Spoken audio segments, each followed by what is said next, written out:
Hello everyone, welcome back to Dark Knight Tales. Before we dive in, please show your support, give this video a like and be sure to subscribe and click the bell icon so you don't miss future videos. So let's get started. The first story. I worked at Area 51. Something deadly escaped into the desert. It all started with the explosion in the containment facility at Area 51.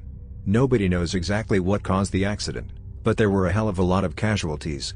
Not only that, but the base's hospital was inundated with dozens of wounded soldiers.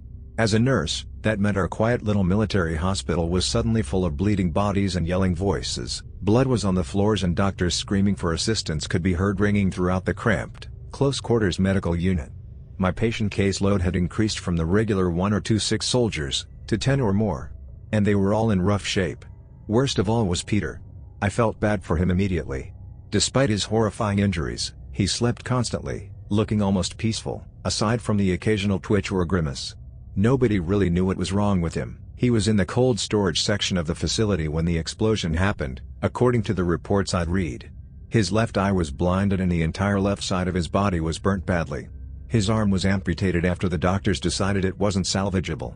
The odd part was, his flesh had begun to turn a purple color on the affected side. It reminded me of internal bleeding, that violet shade spreading insidiously from beneath the surface, indicating something much worse and much darker happening underneath. Strangely, there were no signs that he was actually bleeding internally. His hemoglobin was stable, in fact, it was rising faster than most blood loss victims. They were feeding him intravenous medication constantly, a cocktail of drugs with long, complicated names that I had never heard of before. When I asked the doctors about the meds, they told me they were top secret, experimental, and not to ask any more questions about them. Bright green, almost fluorescent bags of medication which glowed in the darkness pumped into him constantly, and I could almost see his skin beginning to glow faintly green in the night as well, his body emitting a thrumming sound like electricity. We had him sedated, to keep his agony to a minimum. You can't feel pain while you're asleep, so it seemed like the most humane thing. But there are risks when you sedate someone. If you take it too far, their breathing will slow down, their heart rate will too. And when that happens, you have to bring them back. It was during my shift when that happened. His respiratory rate dropped down below 10, then 8. He began to take long pauses between breaths. I was at the bedside, so I pulled out my stethoscope to listen to his chest. Something immediately caught my attention, a slithering, wet sound like a needle was moving around inside of him. But then it was silent and still again. Surely just my imagination, I thought, refocusing. His pulse had slowed considerably. It was close to 40 beats per minute, and dropping fast. I went over to the infusion pump and paused it. After a few moments the machine began to wail, like a hungry infant left unattended, wop wop wop. Pulling out my cell phone, I quickly called the doctor.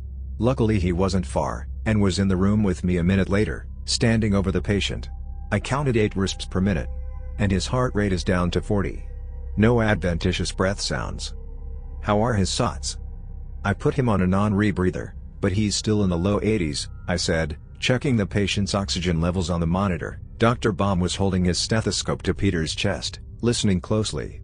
I wanted to check with you first before we give the reversal agent. What do you think? Give him a few more minutes. Let's see if his SOTs come up. Sir? Are you sure? I knew from my experience that if his oxygen levels stayed below 90% for long, it would cause irreversible brain damage. We needed to administer Narcan immediately. This seemed to be going against the doctor's code of do no harm. Restart the infusion, the doctor said, his face grim. Keep him under. Keep an eye on his pressure. Let me know if his SOTs drop any lower.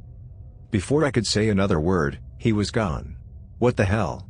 I muttered to myself in disbelief. He wanted me to keep the infusion going, but that meant the patient would continue to deteriorate. My fingers hovered over the restart button on the infusion pump. But I couldn't do it. Something about the whole thing felt wrong. And I didn't want to risk my license or, more importantly, the patient's life. Instead of following the doctor's instructions, I went out of the room to get a second opinion. There had to be another physician around somewhere, and they would surely recognize the need for a reversal agent. Without it, the patient would die. Unfortunately, when I got out in the hallway, I saw everyone was so busy there was no chance of flagging down a doctor. The only other physician I could see had both hands pressed firmly into someone's sternum, blood pouring out around the sides. They were screaming for gauze and a crash cart, but no one was coming. My instincts took over and I left my patient for a minute to assist the doctor, knowing the situation was dire and they needed help. I fetched the crash card and called the code blue, hitting a nearby button on the wall which sounded an alarm. I hooked up oxygen tubing and cranked the liters per minute to 20, as high as it would go. Once the oxygen mask was on the patient I had a moment to look down. The patient was turning blue around the lips. I pushed hard on both sides of the balloon attached to the mask, forcing air into his lungs, causing his chest to rise and fall. I did this again and again, watching the monitor as his O2 levels began to increase. Finally, after several long minutes, some help arrived, and I was able to leave them to their work. I went back to my patient, terrified of what I might find when I entered the room. But I never would have guessed what I saw when I walked in.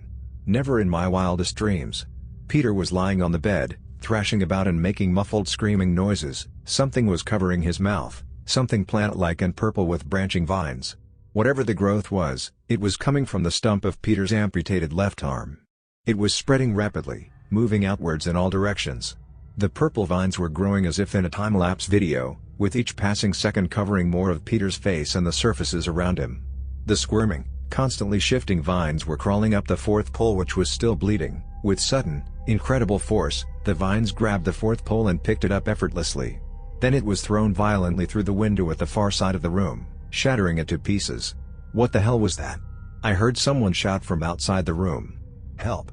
I managed to yell, my voice finally working after several attempts to scream. Peter's eyes shot open, the whites of them no longer white, but instead a swirling purple. The vines propelled him upwards until he was hovering suspended in the center of the room, then he locked eyes with me. Vines shot out from the wriggling mess, leaping at me like cobras. They wrapped around my neck and arms, squeezing hard until I could see my limbs beginning to turn purple from lack of oxygen.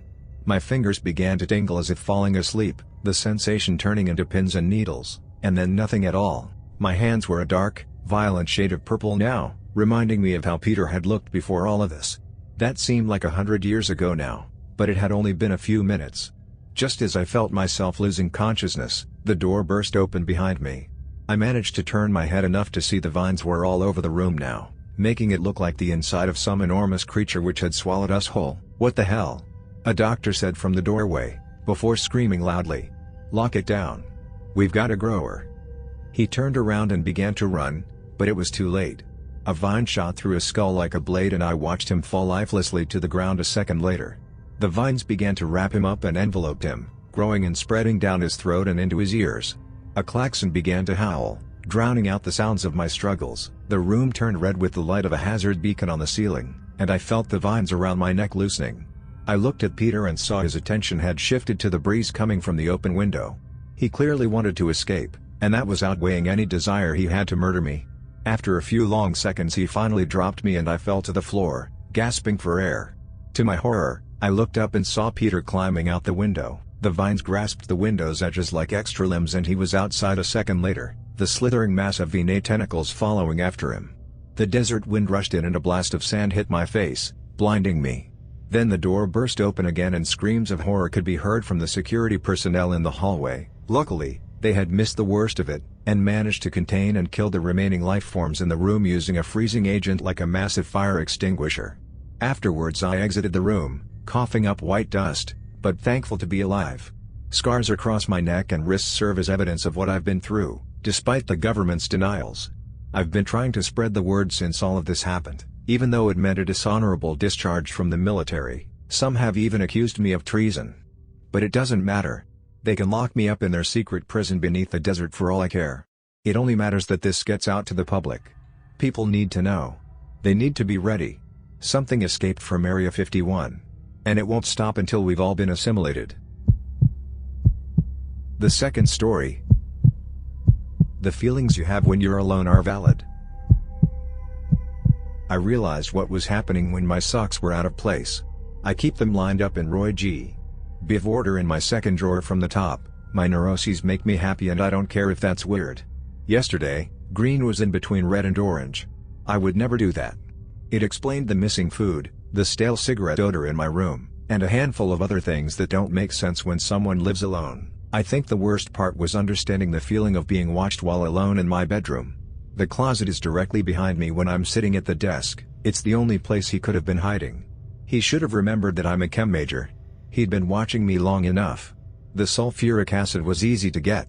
Sodium cyanide was trickier, but I have a key to the lab and no one comes in on Fridays. The setup required a bucket and a piece of string slid through the crack in my closet door.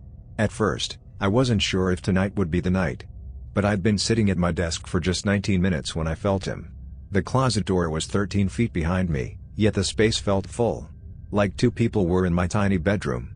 I couldn't ignore the feeling once it was running through me. Imagine your ears hurting as you sink deeper into the bottom of a pool without knowing which way is up. I wanted to run out of the room, but the door is right next to the closet. So I tipped the dresser on its side. It crashed against the closet door at 45-degree angle, with the edge catching itself on torn carpet. There was no way for anyone inside the closet to open the door. Hand trembling, I grabbed the string. This isn't real, I told myself. There's no way a man is trapped inside my room. I heard a gasp from the other side of the door when I pulled the string. I stayed away from my apartment for 6 hours before realizing that I had to return. What would I tell the police? That I stole chemicals needed to make a poison gas? That I might have killed someone? No. I had to return on my own. The living room felt off when I opened the door, but it was too dark for me to see anything. I carefully closed and locked it behind me. For a moment, nothing moved. I told myself that I was being ridiculous, that the feeling of pressure in an empty room was just my own neurons playing a trick on themselves. I sighed and turned on the light. The dead man was surrounded by his own vomit. I could see my dresser pushed neatly against the wall in my bedroom. He had gotten out with just enough life left in him to convulse his way into the next room. My world swirled when I recognized him as the Dean of Student Affairs. His uncle was the college president, and the family had a stupid amount of money. More than enough to make problems like me disappear, assuming I didn't get charged for the homicide I had absolutely committed. I squatted on the rug, trying to control my breathing, failing to control my breathing. I just killed a man. Consciousness threatened to run away from me as I swayed on my feet. That's when I saw the note on the floor. I didn't think before acting, my brain felt far away. I grabbed it and read. I moved your dresser back into place for you, smiley face. With him gone, it's just the two of us in your apartment now. The third story. Something mimicked my daughter, clear as day. Hi. Here's a quick incident that happened just a few moments ago and got me freaked out. It's a quiet Sunday afternoon and I'm slowly cleaning the kitchen. It's surprisingly quiet outside as typically, when it's nice out, the neighborhood kids are running around and being rambunctious as they usually do. I'm enjoying the quiet and finish uploading the dishwasher and decide to go outside for a smoke. Inputting my flip-flops on and head for the front door, I open the door and hear a very, very distinct "ma." When my daughter is looking for me around the house she'll say "ma," with a distinct tone of voice and inflection that I'd recognize anywhere.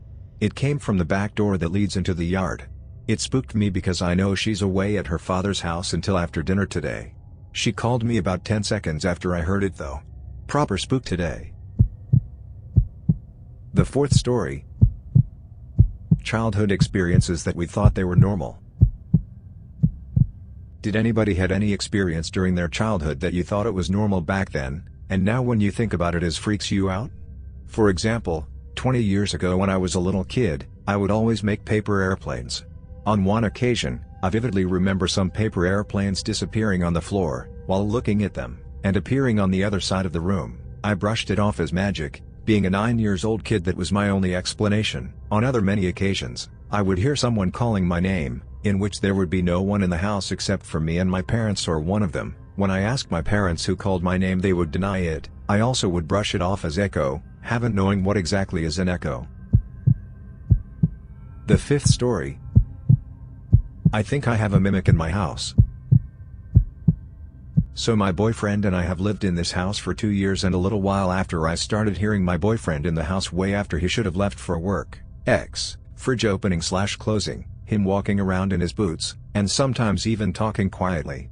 One day I got up and checked and my boyfriend wasn't there, so I went back to bed only to hear more of it. This isn't my first rodeo, as I have always been around the paranormal, but it caught me a little off guard, to be honest. I have never gotten a bad vibe or feeling around this particular spirit, and it's never really been violent other than knocking a candle off the table once. A couple months ago I was cooking fish for dinner and it smelled awful. We had just bought it and my boyfriend told me that's how they usually smell. He went to lay down BC he got a bad headache and 30 minutes later I hear him shuffling out of the bedroom and ask what the hell that smell was. I turned around to tell him it was the fish but there wasn't anyone there. The voice came from right behind me.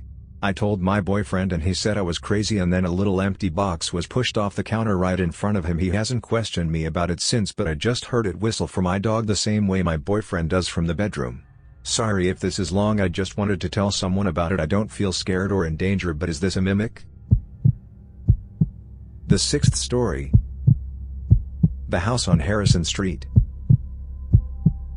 A few people responded to my comment on another post asking for the full story, so here it is.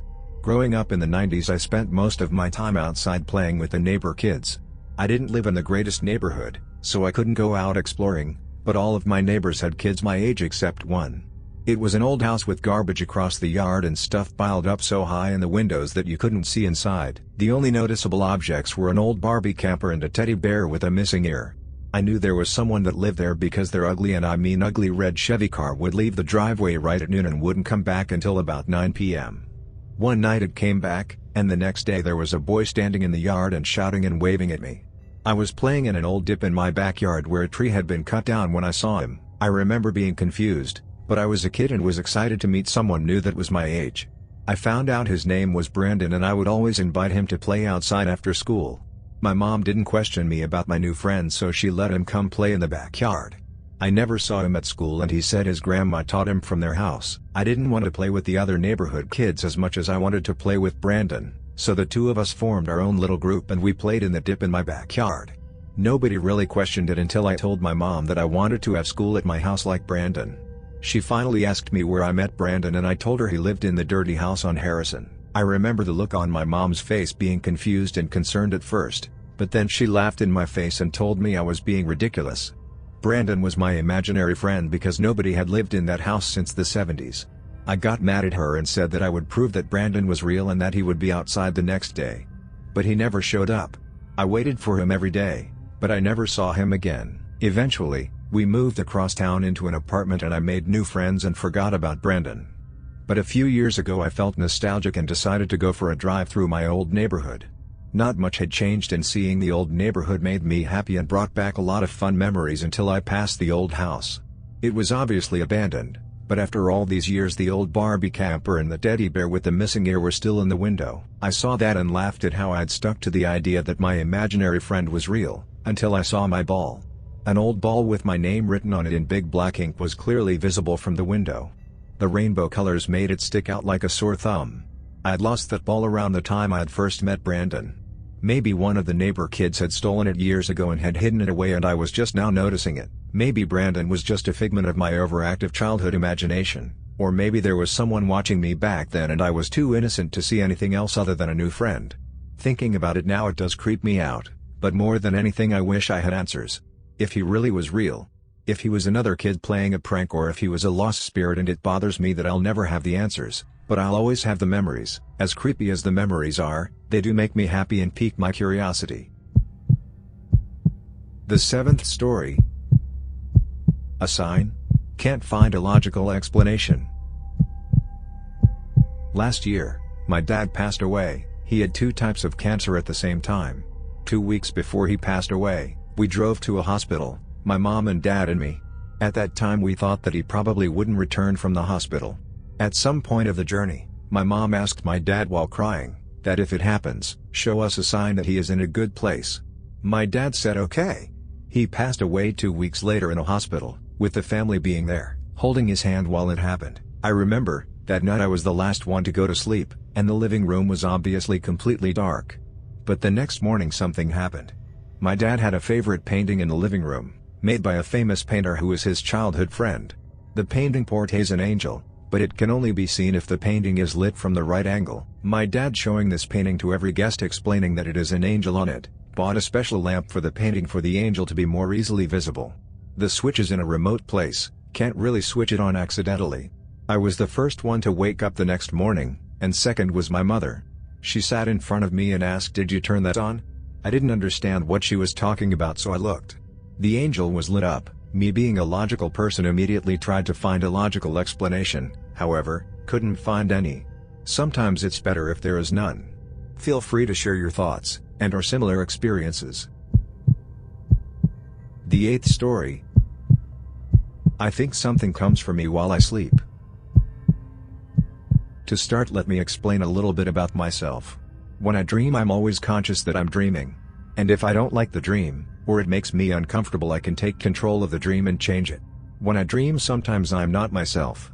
But I'm always conscious of who I am, age, gender, what I look like, etc. You name it, I've probably dreamt that I was it. When I dream, I can fully control the body I'm in. I can look at or touch anything I want. I also remember my dreams and can return to a dream where I left off, or even start it over another time if I so desire. Lately I've been having this dream once or twice a week. And it unnerves me. I can't sleep anymore because of it. When the dream starts, I'm walking up the back driveway, towards my back door. I can't tell who or what I am, but I get the feeling that this thing shouldn't be here, or that it's up to no what. I cannot redirect my gaze or move any limbs myself. This thing is tall. I can tell it is because we have a back door that has a window. I'm short, 5 feet 2 inches, normally I can't see through this window without standing on tippy toes. This body's eyesight is well above the window. I don't remember how we get to the other side of the door. We don't open it. We're just suddenly on the other side of it. We get a few steps in and lights start to turn on in the house. I see my mom's silhouette in the hallway. Suddenly I'm me again. And my mom is waking me up for school.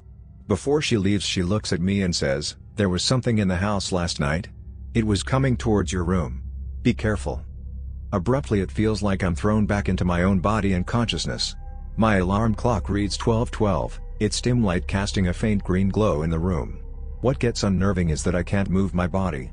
I can move my head, my eyes, blink, breathe.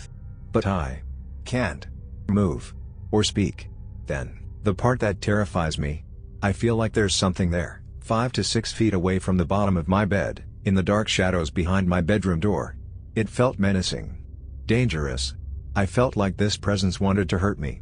I feel like this is the thing that I was piggybacking off of in my dream.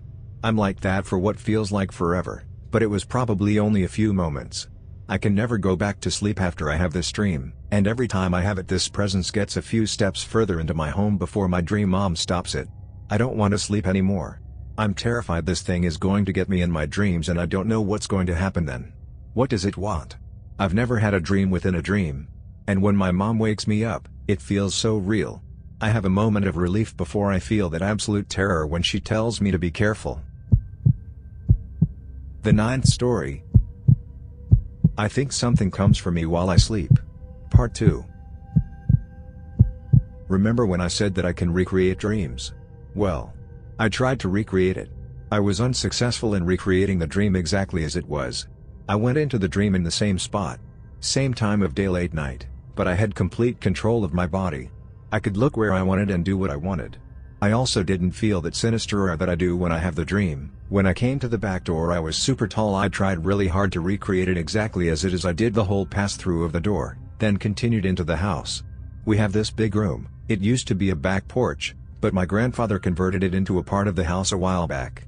Where the sliding glass doors used to be is now a big open doorway with a step up that leads into the living room.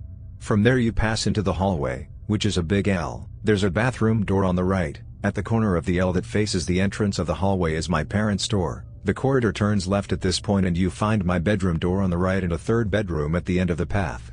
Directly to the left of my door. I activated the mom at the point my guest was at last time I had the dream. The entrance to the hallway. It still didn't feel the same.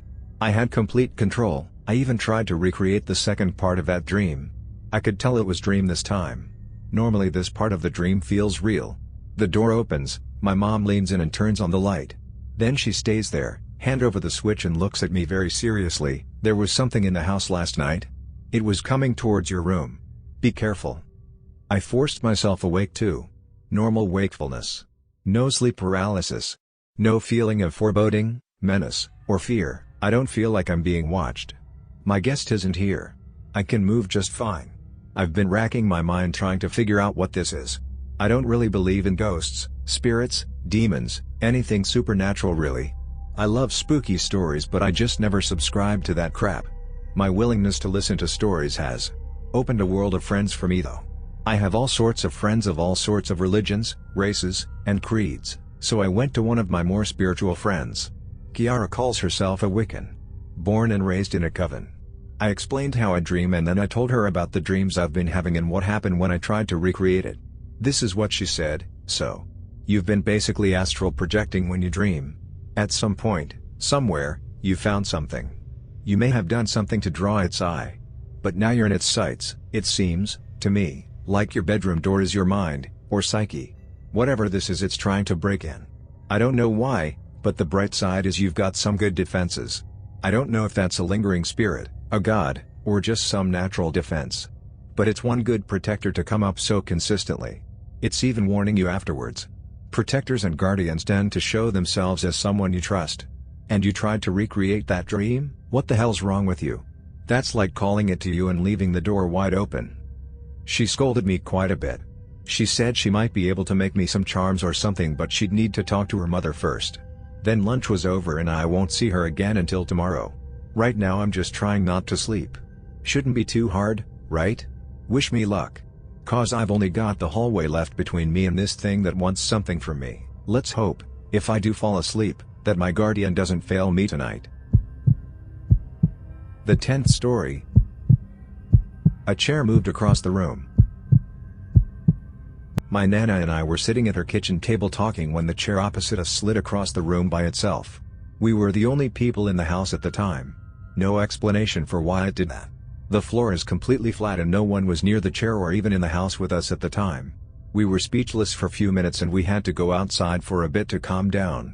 It was so weird. We both watched it slide back a few feet from the table and stop almost in the middle of the room like someone had just gotten up from the chair. The house dates back to the 1600s, UK, and my Nana and a few other family members have had other strange experiences while living there, but none as weird as that as far as I know. Apparently the house is only haunted for half months but normal for the rest of the year.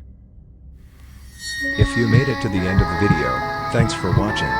Don't forget to like, subscribe and share, and we will see you in the next video.